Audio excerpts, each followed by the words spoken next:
This is Andrew, and this is Keen On, the daily now.tv chat show with some of the world's leading thinkers and writers. Hello, everybody. Like many of you, I'm guessing, I've been watching the new miniseries on Netflix, Ripley, featuring Andrew Scott.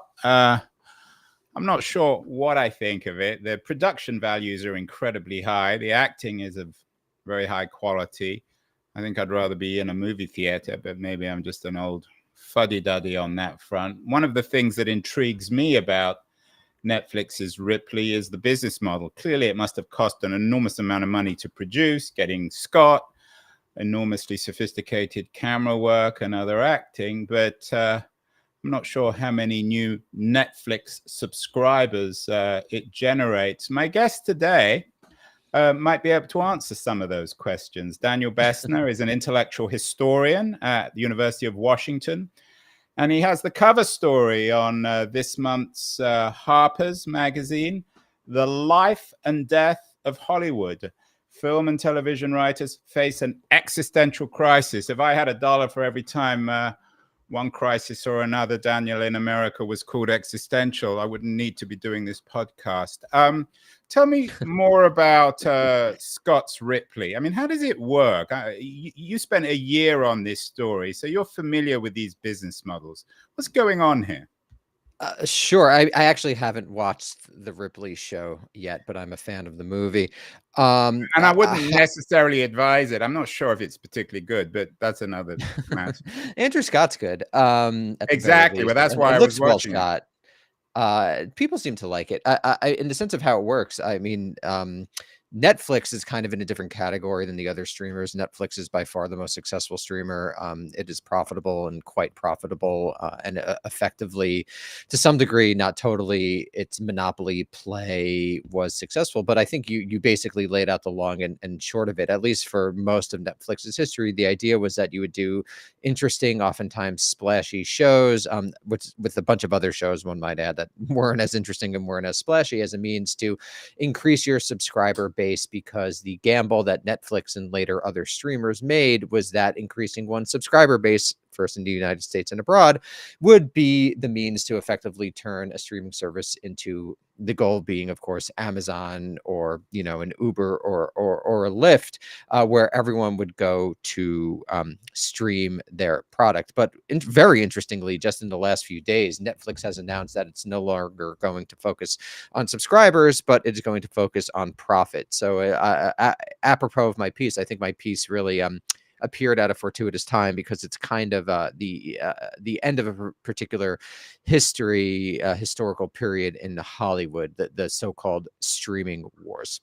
So you're not for better or worse, a Hollywood guy, Daniel. You're based in Seattle. You teach at the University of Washington, but you spent a year of your life, according to an ex-post on this. Tell me how you researched this. Were you commuting up and down to Hollywood from Seattle? Lots of flights from into LAX? Well, last year I was on sabbatical in Los Angeles. So you were there, so you didn't have to fly in and out. Didn't have to fly in and out. So my academic research focuses, my first book focused in part on the Rand Corporation, which is based in Santa Monica.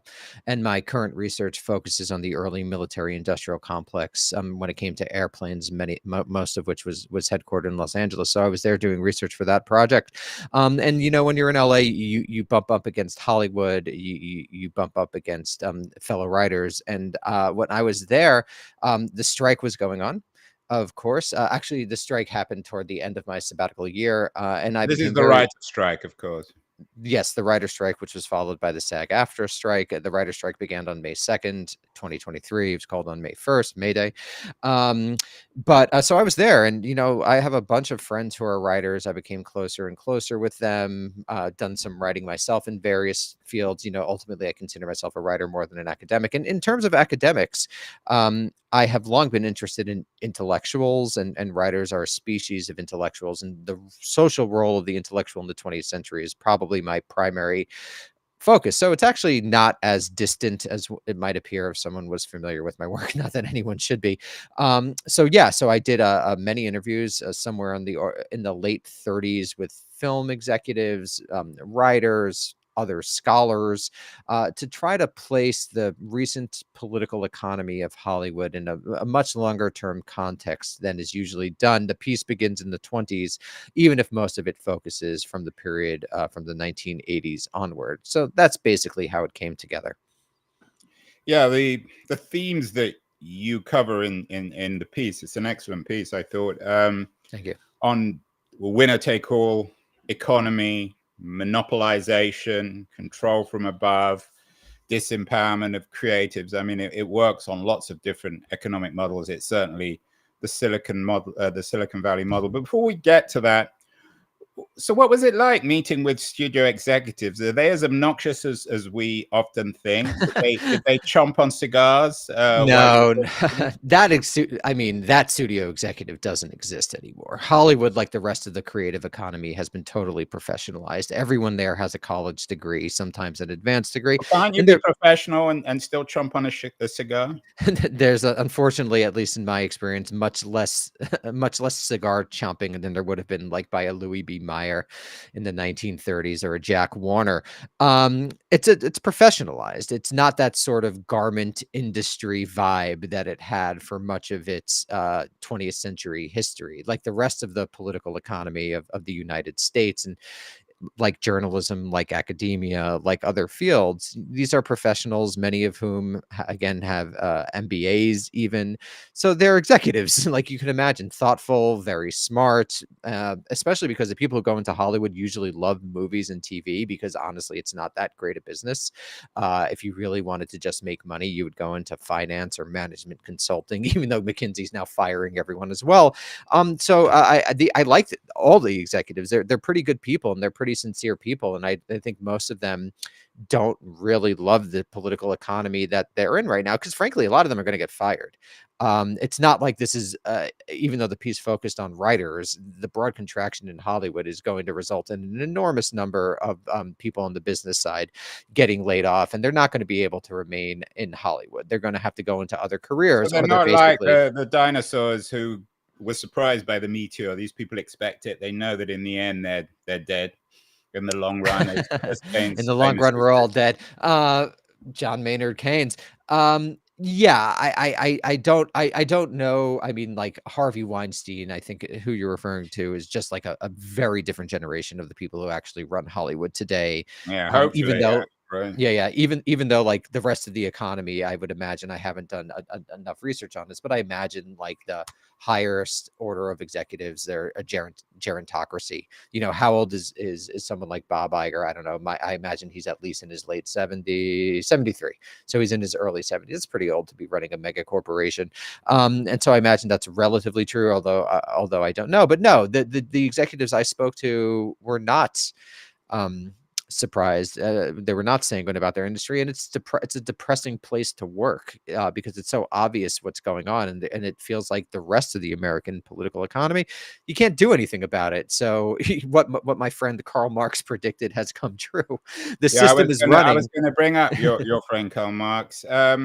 Is this part? I mean, is Hollywood, uh, to borrow a Marxist term, is it epiphenomenal out of this late, what some people they've been calling it for centuries, late capitalist Yeah, economics they've of been calling that for about a monopolization? century. Yeah, I remember first coming across the term in the 1920s in German, Spit Kapitalismus. So that's where I know that it at least goes back to the Yeah. 1920s, if not earlier.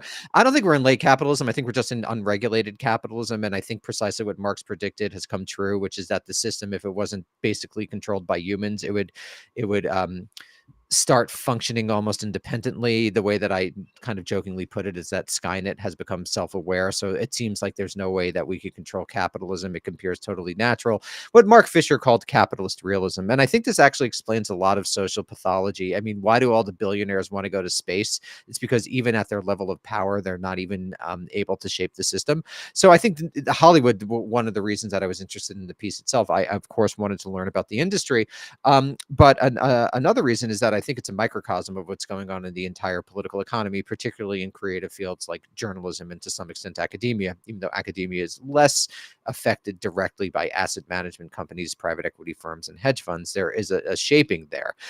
So I think you're totally right. It's really about the entire American political economy and not just Hollywood. So, of course, Marx famously said, we make our own histories, but not quite as we want. And this is certainly the case with the heroine of your piece, a young woman. I'm not sure how young she is now. I guess she's 42, so she's no longer young. A woman called Alina Smith. Tell me about Smith, how you met her, and what her story tells us about the existential crisis of Hollywood. Sure. I met Elena through friends a few years ago at this point, and she's very charming, very charismatic, and a very talented writer.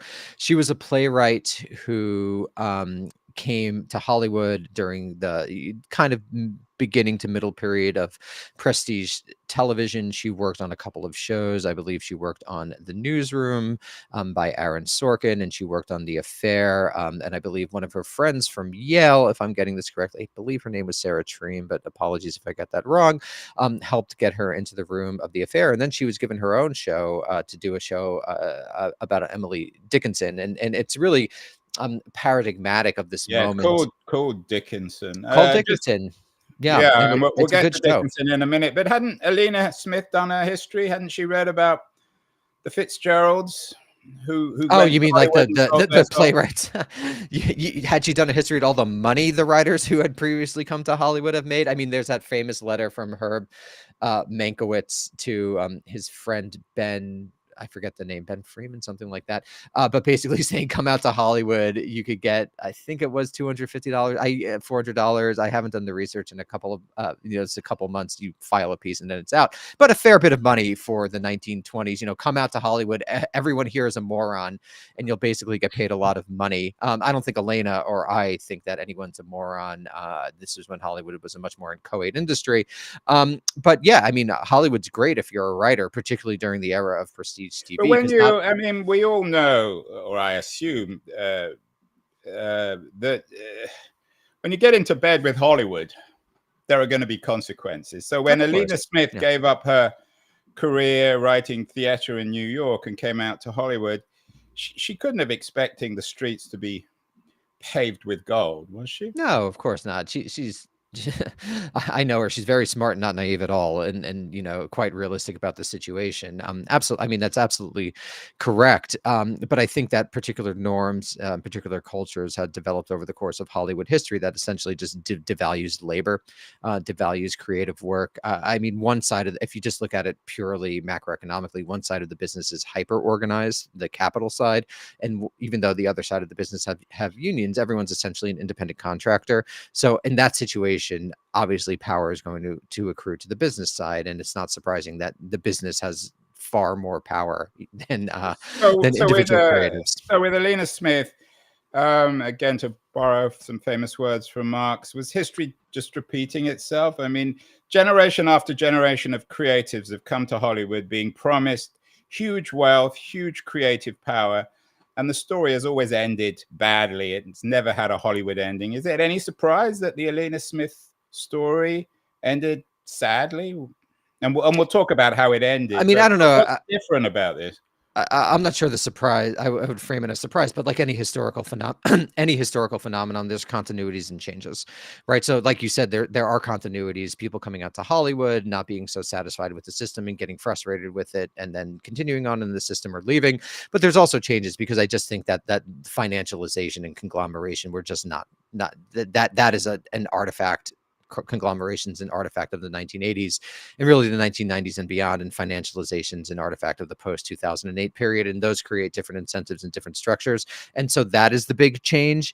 And so the degree to which financialization of not only Hollywood but the American political economy will actually shape businesses, I think is a change. I do think that there's going to be a serious contraction. I think that there's going to, just to use a term that everyone knows, a form of deindustrialization. If deindustrialization came for blue collar workers in the 60s, 70s, and beyond, it's essentially coming for white collar workers.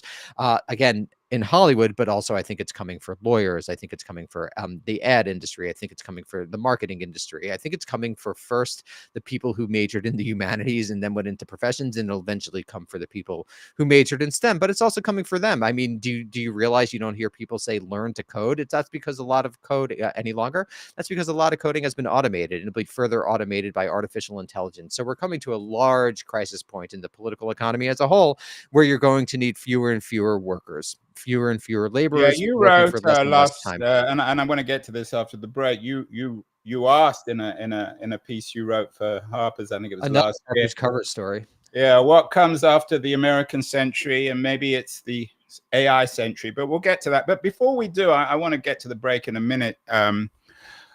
Daniel, tell me what happened. So the heroine of the story, Alina Smith, comes to Los Angeles, comes to Hollywood. She makes this highly successful. She pioneers, writes, develops this highly successful show, Dickinson. But the story doesn't end well. What happens? Well, as in Elena's telling, and I have no reason to doubt it, it's that basically the company didn't treat her great. They asked her to do a lot of work without guaranteeing green light. They didn't have Which by any company stretch. is this? This is Apple. Okay. Apple and the studio that she worked Surprise, for. surprise, right? um yeah, well, I mean, it's just you could read the details in the article, but they weren't especially forthcoming, they weren't especially open, they weren't especially transparent, because of course, why would you be, right? Unless you're forced to by the government or by a union deal. Of course, the business side wants to retain all of its power and all of its knowledge, because knowledge, particularly when you're trying to do things like negotiate deals, when your deal comes up, is powerful. So I think that's basically the long and the short of that story. And what I liked about it, why I opened the article with it, is because I think it gave a good perspective on who has the power in the situation. That even if you're a showrunner, even if you're making a great show that's critically acclaimed and highly watched, you still basically have very little ultimate business authority and power. And that's because and it's interesting, I just want to say, I don't even blame the executives, because of course, why would you give up power in a capitalist system?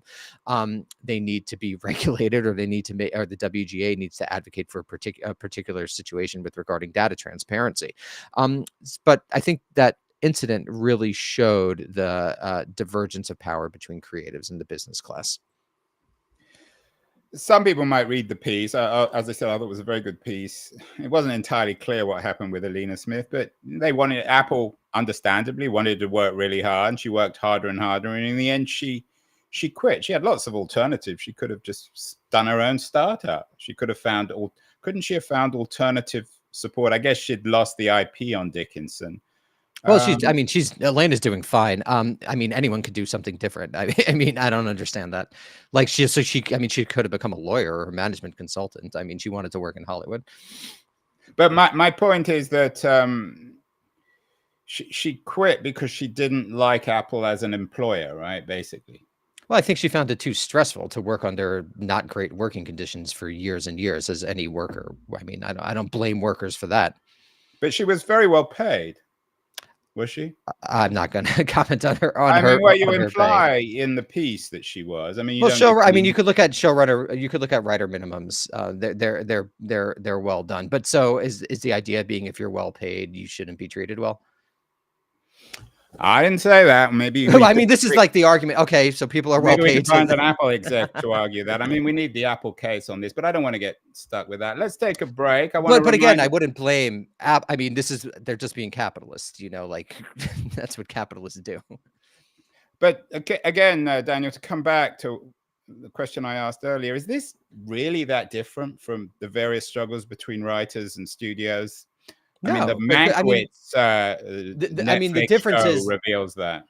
The difference is the type of show being made in the context that it's being made. No, but you're absolutely right. For a very long time, one might say the entire history of Hollywood, the business side has had more power than the creative side. And it's true of all creative. I mean, you've written. That's true of all capitalism. Publishing. Well, not just. capitalism, but the Miners publishing had less business. power than the mine owner. I mean, this is just capitalism, and Right, it or the reproduces publishing itself. Yeah. business. I mean, I don't know Yeah, how yeah, many yeah. books you've written books. I mean, you work for Harper's. I'm sure there's an arrangement in terms of them paying you something. You put a year. I mean, you put a year of your work into this, Yes. Daniel. How much did you get for this article? Millions of dollars. Exactly. I mean, Yeah. probably. You know, I'd be surprised if you got more than a couple of grand. That's not a year's worth of work, is it? I do it for the love of the game. Ah, post-revolutionary society. We are I talking try with to live the society I'm in. I want to remind everyone that, like Harper's, Liberty's does a wonderful job covering our culture. It's Quarterly Journal of Culture and Politics. They help support, speaking of money, help support this show, Keen On. Going to run a short feature, and then we'll be back with Daniel to talk more about Hollywood and perhaps a post-capitalist economy. I also want to talk about AI, so we'll be back in a second. The noise, there is nuance, insight. Liberties is not just a journal of ideas, it's a meteor of intelligent substance. It's the place to be for engaged citizens. Politics, opinion, substance. Liberties is a triumph for freedom of thought. A quarterly of urgency, of cultural exploration, of intellectual delight, of immaculate prose. It's invaluable. Subscribe now or find Liberties at your favorite bookseller. And you can subscribe to Liberties at libertiesjournal.com. There are lots and lots of magazines. There's Harper's, there's Liberties, there's many others. But according to my guest, Daniel Bessner, the author of The Life and Death of Hollywood, there's only 4 companies in the creative business in Hollywood, which is increasingly movies and TV. Is that the problem, Daniel, ultimately? That we have this monopolization, and those 4 will eventually become 3 or 2, I'm guessing. That's the fear. I just want to say I was mentioned in the first issue of Liberties by Eli Lake. Not so unfavorably, but definitely unfavorably. Yeah, I mean, this is a sort of a neocon type. Eli is a neocon type. That is a fair description of Eli. I heard him on the Andrew Sullivan show. He sounds a little over the top, but maybe we can get him on the show. Is he a friend of yours? No. But But not an enemy either. not, I mean, an ideological enemy, but I have nothing personally against Eli. But yes, no, I think you're right. I think the problem is that conglomeration as a result of Reagan era deregulation, which was then heightened under Clinton, plus financialization, which was a product of, the Bush and Obama administrations, have allowed already large conglomerates to become much, much larger. I mean, famously, Disney has purchased many companies over the last 15 to, at this point, maybe like 18, 19 years. They purchased Pixar, I believe, before the 07-08 crash, but since then they've purchased Lucasfilm, they've purchased Marvel, and so they've become this gigantic corporation, and there's just fewer and fewer buyers in Hollywood. And again, it's just what you always see with monopolization, and we have a very weak government that is unwilling to basically regulate these industries. And how do the big players in Silicon Valley fit in? I mean, you've already mentioned Apple, which is could eat a Disney a day, probably a Sure $3 trillion company. Amazon, which is invested in Hollywood. Google, which, like a huge shark, is always circling around these waters. What is the relationship between? Sure. And a lot of people have written about this, but it's a very interesting, complicated one. The relationship. It's a California relationship between Silicon Valley and Hollywood. Yeah, I mean, it's an important relationship. Like you said, Apple and Amazon decided to do their own production studios recently. And unlike the other companies, it's not their major business. And so they could lose a lot of money on these products, and it doesn't really matter. They're trying to get people into the Apple or the Amazon ecosystem.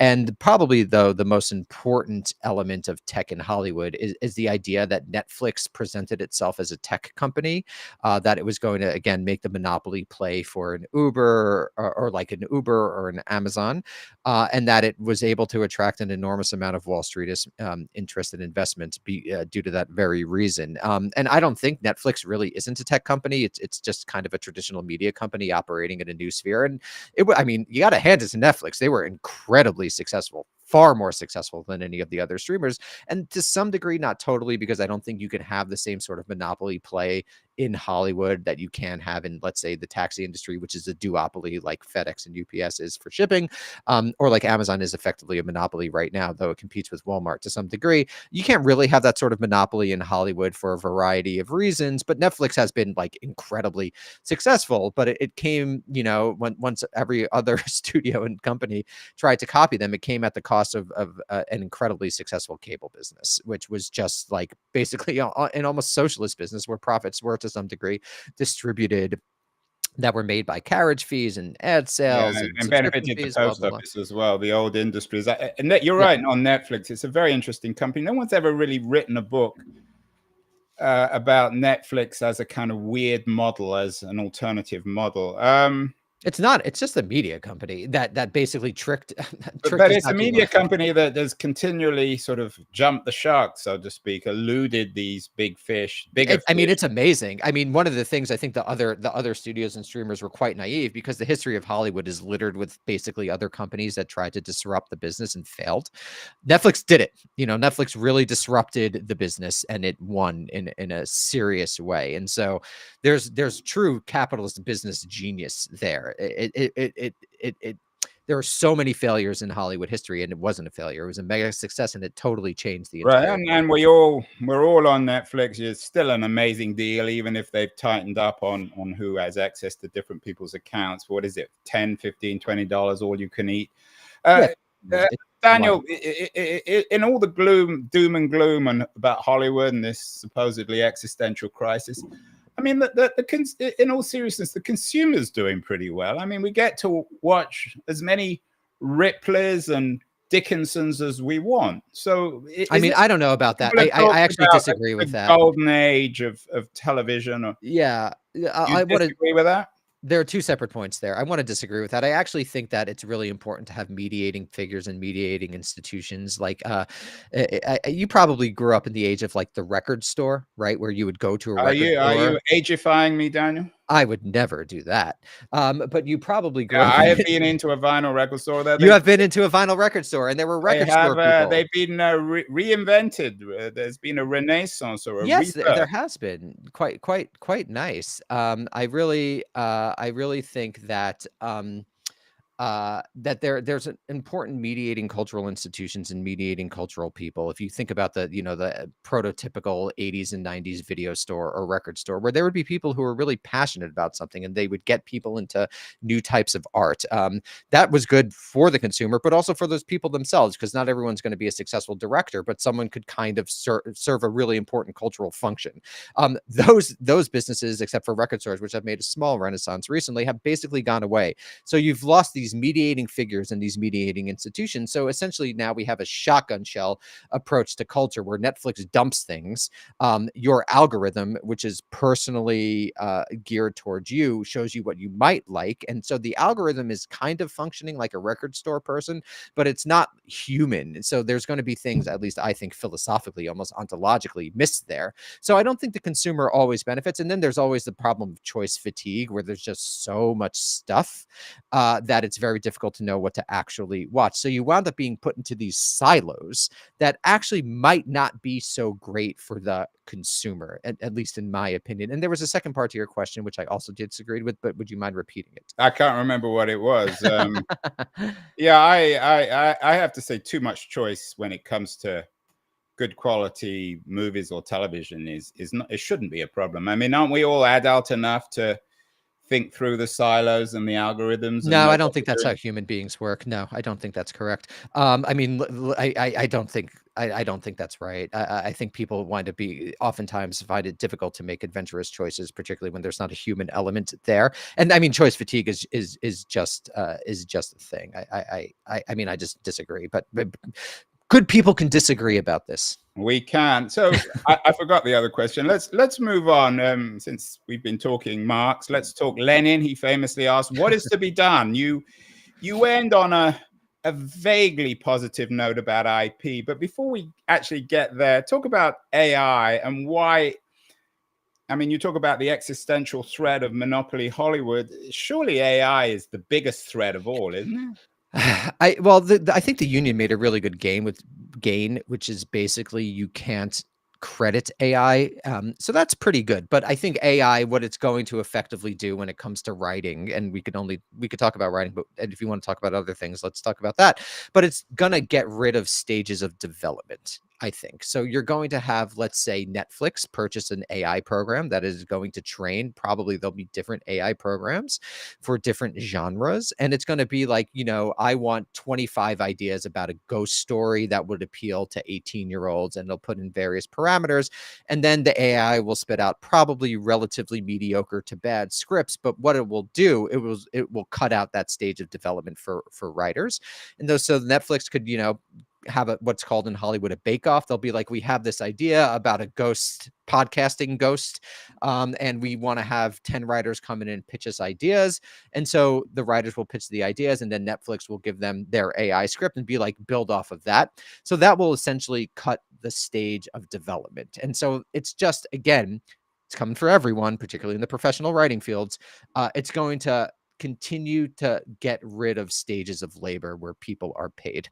That's, I think, the big threat for AI when it comes to writing in Hollywood. Well, some people have made the argument, they've made it on the show, Daniel, that AI might create more of a middle class. That's wrong. We live in capitalism. I'm sorry, guys. Like, that's so ridiculous to me. All capitalists are going to do is cut labor costs. So middle class and capitalism, those are antithetical. They can't work together. The argument is that the current winner-take-all system in Hollywood has resulted in certain Alina Smiths being superstar writers, and with AI you'll have more teams. They won't get as much pay, they probably won't work quite as hard as Alina Smith, but they'll still be employed. Is that entirely wrong? Yes. I mean, in unregulated, financialized, corporatized capitalism, the impulse is always going to be to cut labor costs. So they're going to have, instead of a writing room of 6 people, they'll have 1 person working on an AI script. I just think that is completely absurd and a total misunderstanding of capitalism, that AI is going to lead to a middle class. That's so wrong. It's so far wrong. It's not even wrong. Probably it was Eli Lake who said it. I mean, it's just such a naive understanding of the entire history of the last 100 years. Let's move on then to fixes. So AI, you think, might help in some ways. The union's done a good deal getting some sort of deal for their workers. But what's the long-term fix here? Have you given up on Hollywood? Is it finished? They'll, as I say in the article, could we curse on this or no? Of course. There'll always be shit to watch. As I say in the article, I do think, absent government regulation, you're going to need to have incredibly radical labor action of a type we haven't really seen in this country for about, let's just say, the late 19th century, where all the Hollywood worker unions, the WGA, SAG-AFTRA, the DGA, IATSE, come together and basically have a coordinated strategy to make Hollywood, the studios and streamers, again, absent government intervention. It should really be the government doing this, but absent that, to create a structure that allows for a middle class. I don't see that happening. I'm very pessimistic about the future of this country and the future of capitalism in the United States. I think it's just going to get worse and worse for everyone. And I think the white, just as the blue collar workers in the 60s and the 70s were canary in the coal mines, the writers and creatives are canary in the coal mines for basically everyone else in the political economy. So barring some sort of massive shift, I don't see things getting better in a real structural sense, and I'm focusing here on the structure.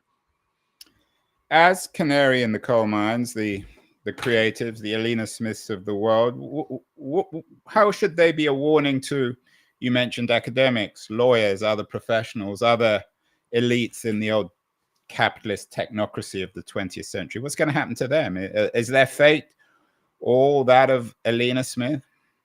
Well, Elaine is doing well, but I think you mean general writers in Hollywood. Yeah, I mean, think about contracts, right? Contract lawyers. How much money is spent on lawyers going back and forth for hours and hours and hours to figure out a contract? What if you could just do that between 2 different AIs with different inputs? That's just the most obvious example, but things like that, I think, are going to be coming for the rest of the white collar workforce. So maybe when the white collar workers, and no one really cared that much when the blue collar workers were basically screwed by capitalism. The Democratic Party effectively abandoned them. Maybe the white collar workers will have enough cultural power to actually force things like, I don't know, a UBI or actual regulation. I'm very skeptical. Again, I think that capitalism might actually have escaped human control and human will, which again was what Marx predicted. But maybe I'm wrong. Hopefully I'm wrong. So let's end with going back to that cover story you had last year of Harper's. Did that take you a year as well? What comes after the No, American? that was not reported. So that was reading, just reading a lot, which I think that took about 5 or 6 months to put together. So what kind of century is this going to be if we are to build our narrative off what you've reported from Hollywood, if it is indeed the canary in the coal mine, not just for the professional classes, but for the future of the 21st century? So that article was particularly about the United States' foreign policy. Do you want me to talk about that, or do you want me to Well, talk I'm more? interested less in the foreign policy, but perhaps America's role in the world. I mean, America was always built around Hollywood. Oh, okay, Much yeah. of American cultural and economic power was derived from Hollywood. What becomes of America in Yeah, this no, new it's a good world? question. I mean, I think you'll probably see major like what's already happened with China over the past 25 years, develop their own film industries, their own television industries. So there'll be less of a global marketplace. I wouldn't be surprised if there's American films operate, broadly speaking, within the global north as a whole. A lot of countries from Spain to I believe Ireland as well are offering significant tax incentives for people to film there. So I think you'll get the decentering of Los Angeles as a city, which has already happened, by the way, but the further decentering of Los Angeles as the city where Hollywood is centered, even if people, I think, in the entertainment industry will still be headquartered there, it'll be less and less over time. There'll be less work in Los Angeles, so that city is going to transform. I think movies are going to have to focus more on the domestic market. If you think about it, there are fewer and fewer studio comedies made, partially because comedies, quote unquote, don't travel. That is, they don't do well abroad. I think you might see a return to comedies. I think there's some IP fatigue. I think that after let's say 16 years, let's start it with Iron Man, but really since 1989's Batman, Hollywood has been increasingly focused on IP and less on original products. There'll probably be some sort of slight shift to original screenwriting. But I think that Hollywood will continue. It'll just be worse for everyone. I think that's probably true for most of the American political economy. We'll slouch toward toward annihilation, as it were, as nothing is done about the climate.